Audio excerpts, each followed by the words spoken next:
আসসালামু আলাইকুম, সবাইকে শুভেচ্ছা। আশা করছি সবাই ভালো আছেন। গণমাধ্যম রিলেটেড একটা বিষয় নিয়ে আলোচনা করব।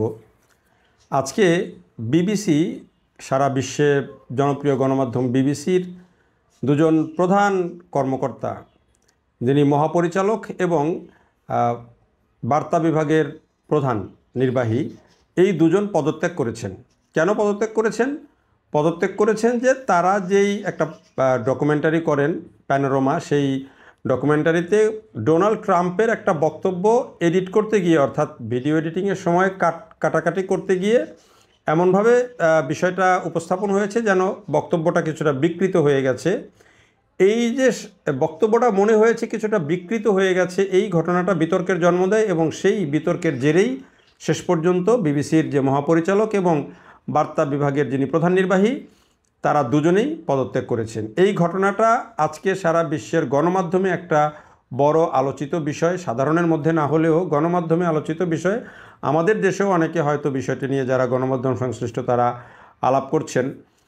তো এই সময়ে এসে আমার আলোচনার বিষয়টা হচ্ছে যে এই সময়ে এসে যখন এআই ভিডিওর মাধ্যমে, এআই দিয়ে যে ভিডিও তৈরি করে মানে একটা মানুষকে যতভাবে বিকৃত করা যায়, যত বিকৃত বক্তব্য উপস্থাপন করা যায়, যত রকমভাবে মেলাইন করার সব উপায় যেখানে রয়ে গেছে এবং মেলাইন করা হচ্ছে বিভিন্নভাবে, ব্যক্তির মান সম্মান, ব্যক্তির ইমেজ, এগুলো কোনো কিছুই আর খুব বেশি ম্যাটার করছে না। এবং কে যে কাকে কি বলছেন, কার কি ভিডিও আপলোড করছেন, কার কি ছবি তৈরি করছেন এআই দিয়ে, সেটির কিন্তু কোনো সীমা পরিসীমা নেই। সেই সময়ে এসে বিবিসি এই যে বক্তব্য কাটতে গিয়ে একটু বিকৃত হয়েছে, এমন একটা অভিযোগে তাদের প্রধান দুজন কর্মকর্তা তারা পদত্যাগ করলেন। এবং এখানেই হচ্ছে তারা বুঝিয়ে দিয়েছেন যে গণমাধ্যম কী জিনিস আর সোশ্যাল মিডিয়া কী জিনিস। গণমাধ্যম কতটা দায়বদ্ধ সেটি তারা গোটা পৃথিবীর মানুষকে, গোটা পৃথিবীর গণমাধ্যমকে আরও একবার বুঝিয়ে দিয়েছেন যে গণমাধ্যম আর সোশ্যাল মিডিয়া এক জিনিস নয়। গণমাধ্যমের অনেক বেশি দায় থাকে, অনেক বেশি দায়বদ্ধতা থাকে এবং এ কারণেই এটি গণমাধ্যম। আর সেই উদাহরণটাই তারা তৈরি করেছেন দুজনে পদত্যাগ করে। এবার যদি সেই পার্সপেক্টিভে আমাদের দেশের গণমাধ্যমের কথা আমরা চিন্তা করি, তাহলে ভাবেন তো ওর কাছাকাছি কোনো মিনিমাম কোনো দায় দায়িত্ব আমাদের গণমাধ্যমের মানুষজন বা আমরা কোনো ভুল করলে সেই দায় দায়িত্ব কতটুকু নেই?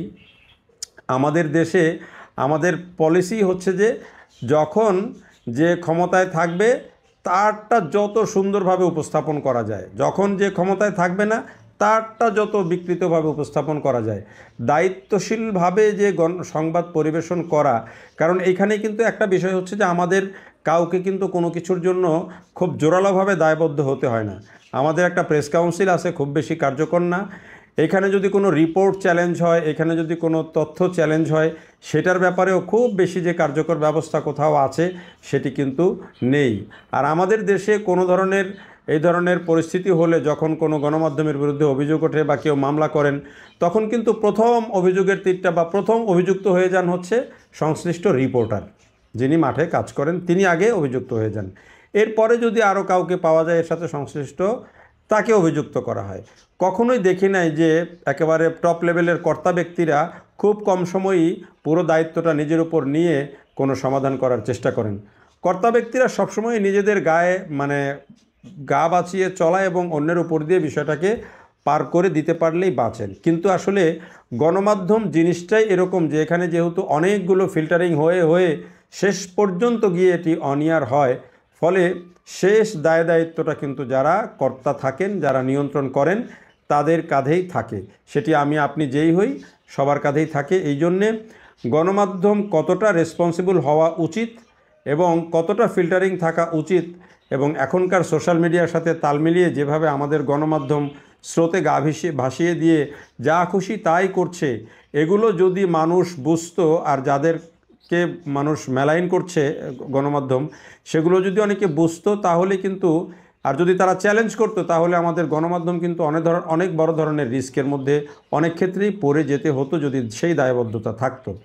ফলে আগামী দিনে এই যে বিবিসি যে উদাহরণ তৈরি করেছে আমাদের গোটা দুনিয়ার গণমাধ্যমের জন্য, এই সময়ে এসেও সেই উদাহরণটা থেকে আমাদের গণমাধ্যমের শিক্ষা নেওয়া উচিত, এবং শিক্ষা নিলেই গণমাধ্যম আরও অনেক বেশি দায় এবং দায়িত্বশীল, দায় নিতে শিখবে এবং দায়িত্বশীল হওয়ার চেষ্টা করবে।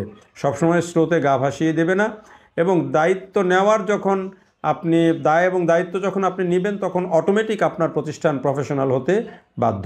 দেখার জন্য সবাইকে অনেক ধন্যবাদ।